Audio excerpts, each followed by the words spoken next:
é o deputado federal Marcel Van Hatten, que está lá em Washington, está acompanhando esse dia de posse do Donald Trump e vai contar para nós aí como é que foi, um resumo aí dessa experiência de acompanhar o evento. Vamos saber aí se tá boa essa transmissão, se vai dar para entender bem. Também vai nos dizer onde é que ele está nesse momento. Boa noite, deputado. Conta aí para a gente como é que foi o dia e o que ainda esperar desse término aí de dia de posse de Donald Trump. Boa noite, Renato. Em primeiro lugar, estão conseguindo me ouvir, apesar do barulho aqui no fundo? Pode seguir, Estão estamos ouvindo muito seguindo, bem. ótimo. Então tá. Eu tô aqui, na verdade, achei um cantinho para poder falar com vocês, porque acabei de chegar no Multicultural Ball, que é um dos tantos eventos que estão acontecendo hoje à noite, que é um dos bailes de celebração, digamos assim, da posse do Donald Trump, e que reúne, nesse caso específico, várias das minorias, digamos assim, representadas no Partido Republicano e entre os políticos conservadores. E aqui estamos convidados como brasileiros, né, os deputados que vão participar à noite aqui, e na expectativa também, eventualmente, do próprio presidente Donald Trump passar aqui. São vários os locais em que ele passa, né, alguns são, digamos assim, mais garantidos. Esse é um dos que tem grande chance. Vamos ver se isso acontece. Mas, de qualquer maneira, o dia hoje foi espetacular. Ontem também eu pude assistir o comício que o Donald Trump fez, na verdade, que não é de praxe, né, no Capital One, da Arena, aqui de Washington, com seus apoiadores antes da posse, e depois ele fez mais um hoje durante o dia da sua posse, logo depois de fazer o juramento, e foi realmente um momento muito especial, valioso para os americanos. E como o John Turco falava há pouco, né, eu acompanhei várias das manifestações dele aqui, também do professor Christian Lebauer. É um momento que realmente significa um divisor de águas na história mundial e que o Brasil será fundamental também. Deputado, a gente sabe que tem uma comitiva aí dos Estados Unidos, né, de deputados brasileiros de oposição, obviamente, de direita. Como é que estão os encontros com representantes aí do governo agora Trump e o que isso pode trazer de resultados, de coisas práticas para o Brasil nessas relações aí com o governo americano, o novo governo que começa hoje? Olha, eu tenho participado de várias conversas já com autoridades americanas já de algum tempo. Aliás, eu estudei aqui em Washington em 2009, faz 16 anos, e a minha participação internacional em fóruns aqui nos Estados Unidos e em outras partes do mundo, ela não é de hoje nem de ontem, tem muito tempo. Então, essa construção permanente que a gente vai fazendo vai nos abrindo muitas portas. Por exemplo, o próprio presidente do Centro de Estudos de Segurança, se eu posso chamar assim na tradução livre que eu faço aqui, Joseph Hillmeyer, me convidou para um almoço, ainda anteontem aqui, foi o primeiro evento que eu participei em Washington, com uma série de autoridades americanas e também internacionais. O próprio presidente do Paraguai estava aqui, o ministro das Relações Exteriores da Argentina também. Então, não é apenas com autoridades americanas. É claro que a gente encontra muitos deputados aqui, muitos senadores, pessoas que são realmente importantes na definição dos rumos do país nos próximos anos, mas também pessoas de outros países. Afinal de contas, esse momento aqui ele é celebrado e prestigiado por autoridades sobre lá. Então, essa semana eu fico ainda mais uns dias. Eu estou de férias, já faz alguns dias que eu estou fora do país, na verdade, né?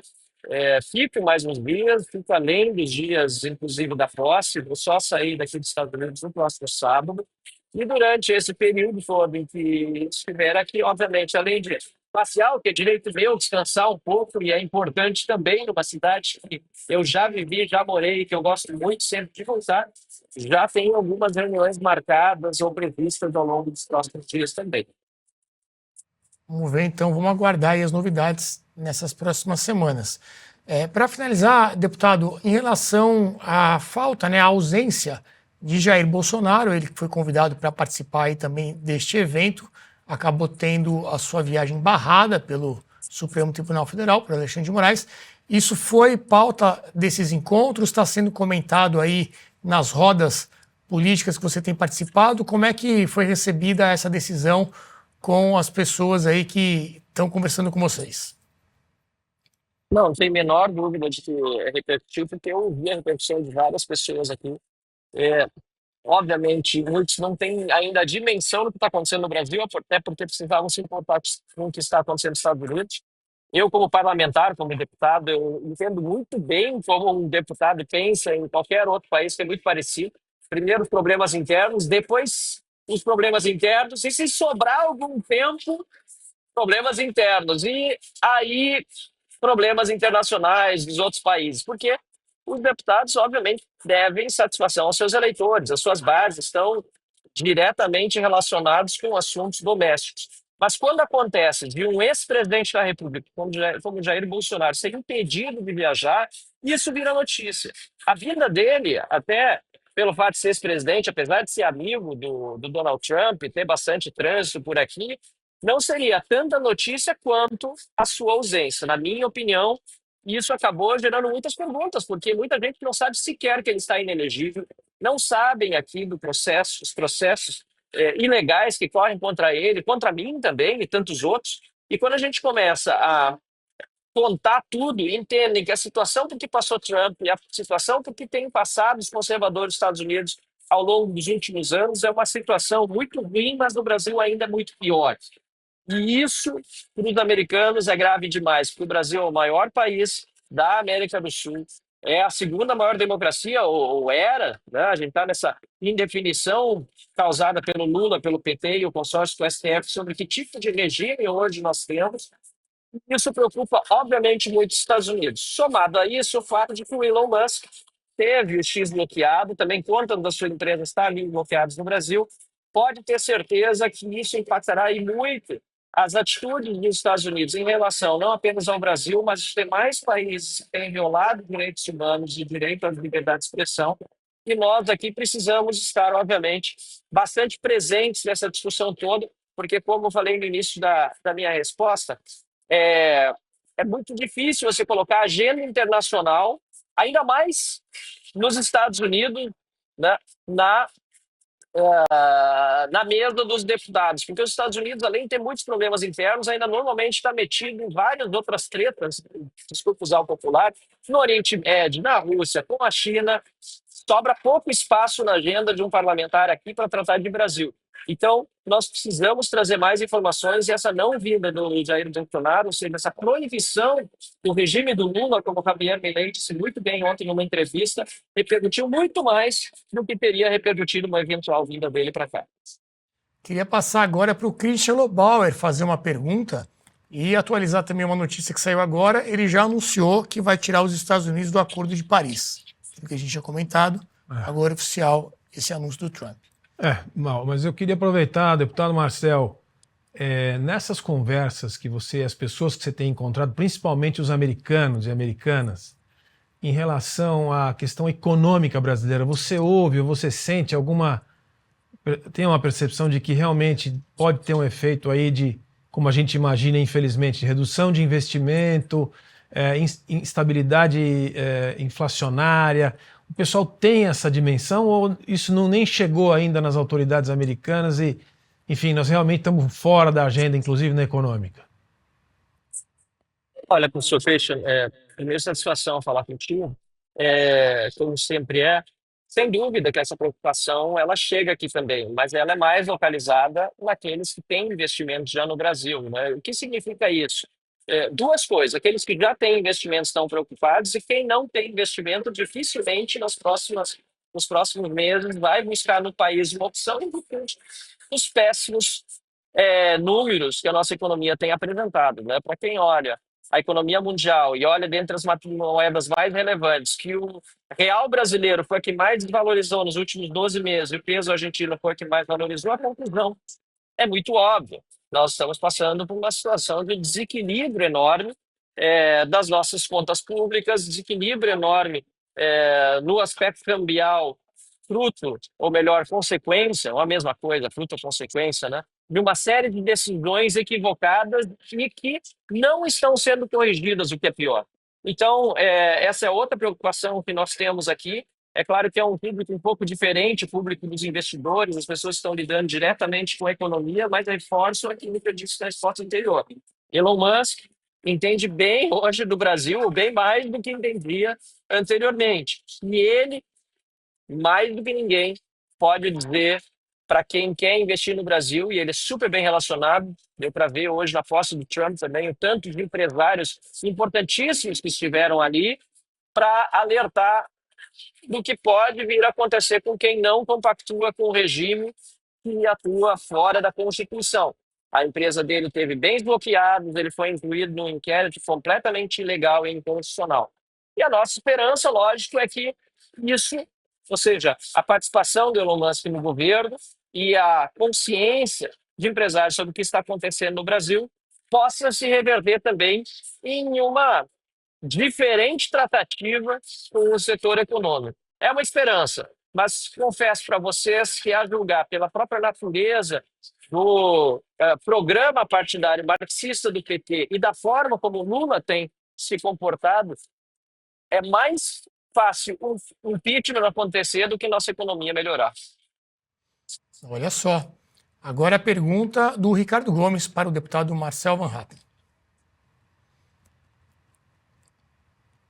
Vamos ver o Ricardo. Prazer, Marcel, prazer falar contigo aí, ao vivo do frio de Washington. Marcel, tu tem desempenhado junto com vários parlamentares brasileiros uma ponte entre o Brasil e os Estados Unidos nessa transformação. E a minha pergunta é a seguinte, a gente vê esse retorno do Trump e é um fenômeno político, mas não é um fenômeno político só de Donald Trump, é um fenômeno político de uma parcela da sociedade americana que se organizou, deu a batalha liberal, a batalha conservadora, e a gente vê muitas organizações nos Estados Unidos, como mencionaste o Hill Meyer, aí tem a Heritage e outras tantas, Acton Institute, outras tantas.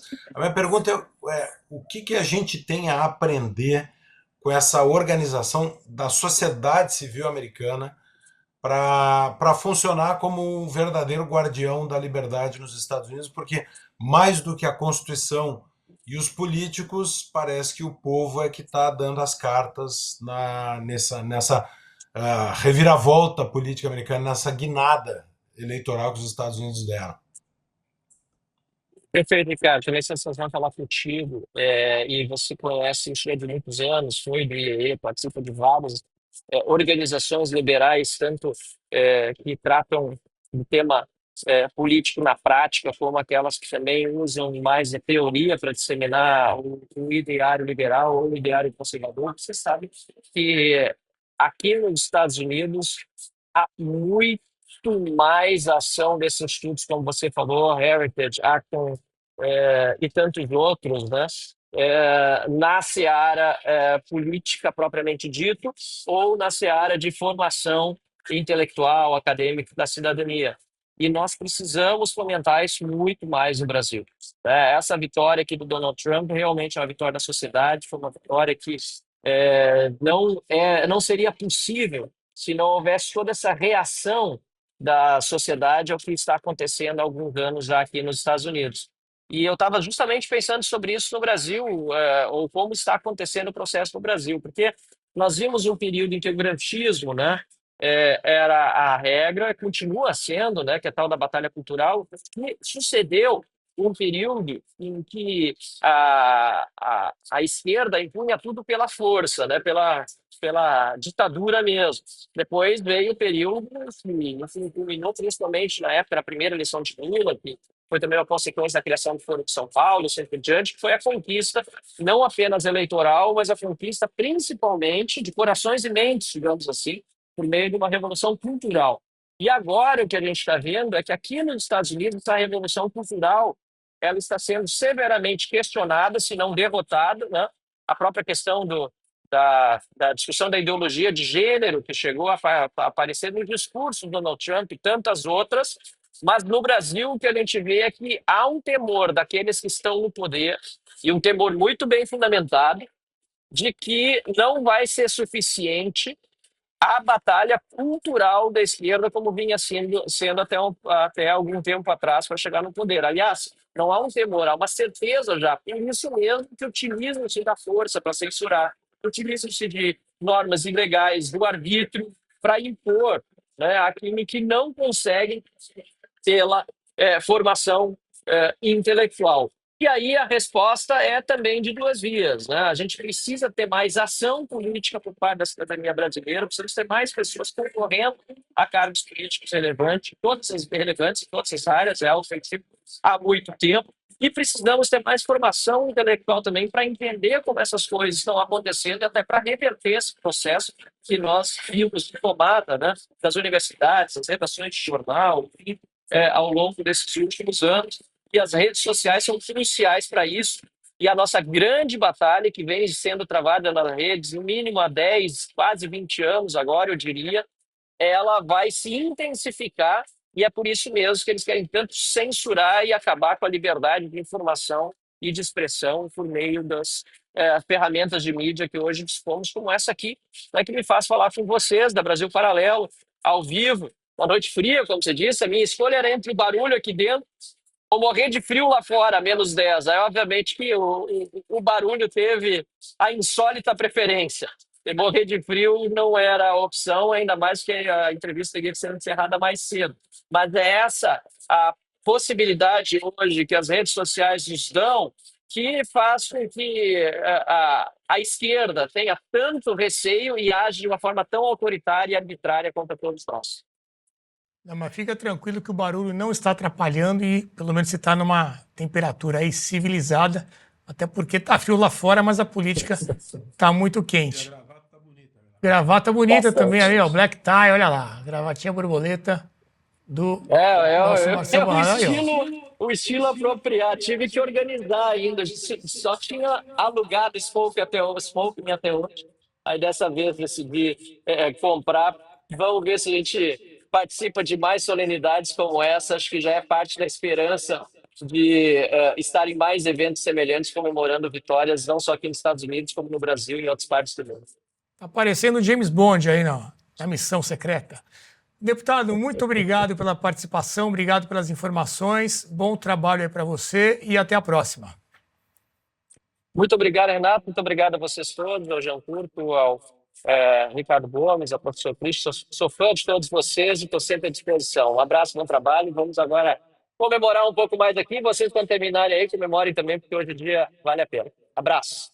Muito bem, um abraço. O deputado Marcel Van Hatten falando conosco diretamente lá de Washington, onde acompanhou a solenidade de posse